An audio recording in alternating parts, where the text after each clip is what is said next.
अलीम भाई कोई सस्ता से गीजर बनाने का जुगाड़ बताओ। अस्सलाम वालेकुम ज़ैन भाई तरफ यार, आज मैं आप लोगों को बताता हूँ गीजर का प्रोग्राम मुकम्मल तौर पर खत्म हो गया, क्योंकि अभी चाइना ने F9 मॉडल से जो रॉड लॉन्च किया है ना, ये मुकम्मल तौर पर ऑटोमेटिक है। पानी में रख के बेशक भूल जाओ, ये पानी गर्म होने पे खुद बंद होगा, और अगर आप ज्यादा देर भूल गए तो पानी दोबारा ठंडा हो गया तो ये खुद दोबारा ऑन हो गया। मतलब मुकम्मल गीजर की तरह ये F9 मॉडल का रॉड जो है ये काम करेगा। पिछले साल चाइना ने ये F8 नाम के मॉडल से भी एक रॉड लॉन्च किया था, लेकिन इसमें ये मसला था कि पानी में रख के भूल जाते तो बिल भी डबल हो जाता और पानी भी जल जाता, शू साकट भी जल जाता। लेकिन इसमें यह चीज बिल्कुल नहीं है। आप बेशक रख के रात को रख के भूल जाओ, सुबह तक ये ऑटोमेटिक चलता रहेगा, बिजली का बिल भी कम होगा और पानी भी बेहतरीन गर्म करके देगा।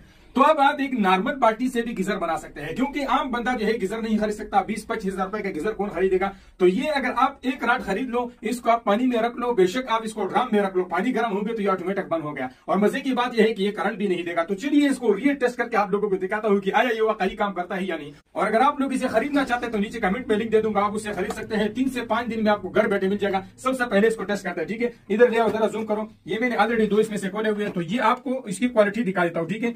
ये पुराना वाला जो है F8 मॉडल का है, ठीक है? इसमें कोई भी चीज नहीं है, बिल्कुल सादा एक रॉड है। और अगर मैं आप लोगों को ये वाला दिखाऊं तो इसमें यहाँ पे एक थर्मोस्टेट लगा हुआ है भाई साहब। जब भी पानी गर्म होगी तो ये ऑटोमेटिक बंद होगा। और इसमें यहाँ पे एक वेरिफिकेशन बार कोड भी लगा हुआ है, तो अगर आपको ओरिजिनल चाहिए तो आपको यहाँ से भी पता चलेगा। और इसमें यहाँ पे इसमें एक मुहर भी लगा होता है, लेकिन उसको ढूंढना थोड़ा सा मुश्किल होता है, वो थोड़ा सा हाइड होता है ये। तो ये अगर आपको नजर आए तो ठीक है, बता देना, नहीं नजर आए तो मजे करो भाई। और तीसरा चीज इसमें यह है कि यहाँ पे इसमें एक लाइट लगा हुआ है, पानी में रख लो, लाइट ऑन हो जाएगा। जब ऑटोमेटिक बंद होगा तो ये लाइट बंद हो जाएगा, फिर पानी ठंडा होगी, फिर ऑन होगा। तो भाई करंट भी नहीं देगा, काफी बेहतरीन चीज है। चलिए इसको रियल टेस्ट करके आप लोगों को दिखाते हैं इस शॉर्ट सी वीडियो में। यहाँ पे ऑलरेडी मैंने पानी रखा हुआ है, और इसमें ऑलरेडी मैंने एक रॉड भी रखा हुआ है, और इसको मैंने थर्मोमीटर में भी लगाया हुआ है आप लोगों को टेस्ट करने के लिए। भाई आप लोगों के सामने इसको ऑन कर लेता हूँ, और इसमें जो लाइट है वो ऑन हो गए हैं, आप लोगों को यहाँ पे दिखाई देगा। और इसका जो एलिमेंट है ये भी ऑन हो गए हैं, और इसके साथ में टेम्परेचर मीटर भी रख लेता हूँ। हमने ये देखना है कि कितने टेम्परेचर तक पानी गर्म करने के बाद जो है ये ट्रिप होगा, ठीक है? यहाँ पे मैंने इसमें टेम्परेचर सेंसर भी डाल दिया, और ये करंट भी नहीं देता। आप इसको साथ पानी भी लगा सकते हैं, लेकिन एहतियात बहुत जरूरी है, क्योंकि ऐसा ना हो ये लीक हो जाए और आपको करंट दे। तो इस चीज को आप लोगों ने ध्यान रखना है। यहाँ पे देखो भाई 2100 वाट ये ले रहा है, यानी ये पूरा 2000 वाट है, ठीक है? अभी जो टेम्परेचर है वो 55 डिग्री सेंटीग्रेड पे जाके पहुंचा है। हम थोड़ा वेट कर लेते हैं कि कितनी देर बाद जाके ये बंद होगा, और आया ये बंद होगा भी या नहीं।